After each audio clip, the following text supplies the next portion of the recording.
મને બધી ખબર છે. આ ગણપતિના ચંદાનું તો એક બહાનું છે, પણ આ પૈસાથી તમારે જલસા કરવા છે. જલસા કરીએ છે એમ? જલસા કરીએ છે. ગણપતિના 1 મહિના પહેલા બધા છોકરાઓ તૈયારી કરવા લાગે છે. કેમ?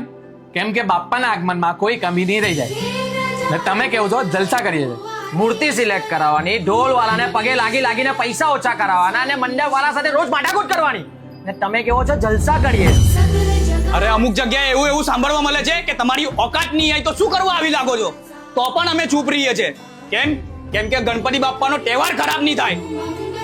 ને તમે કેવું છો જલસા કરીએ. રોજ રાત્રે મંડળનું કામ કરીને મોડું સુવાનું, સવારે જલ્દી ઉઠવાનું, જોબ પર જવાનું અને પાછું સાંજે આવીને બાપ્પાના કામમાં લાગી જવાનું. અને પછી એમાં જેને ફાળો નહીં આપ્યો હોય એની પાસે રોજ ભીખ માંગવાની, કોઈના તાના સાંભળવાના તો કોઈના બહાના સાંભળવાના, તો પણ બધાને હસ્તે મોડે જવાબ આપવાનો. અને તમે કહો છો જલસા કરીએ. હા તો કરીએ છીએ અમે જલસા. જ્યારે રાત પર જાગીને બાપ્પાની મૂર્તિ રેડી કરાવીને આગમન થાય છે ને, ત્યારે કરીએ છીએ અમે જલસા. બાપ્પાની આરતીમાં જોરથી જયદેવ બોલીને કરીએ છીએ અમે જલસા. 10 દિવસ બધાનું મનોરંજન કરાવીને કરીએ છીએ અમે જલસા. બધાને પ્રસાદ વેચીને થોડો પ્રસાદ બચાવીને રાતે મંડપમાં અમે ખાઈએ છીએ ને, તો કરીએ છીએ અમે જલસા. બધું કામ પતાવીને તમારા જેવા લોકોની ગાળો સાંભળીને અમે કરીએ છીએ જલસા.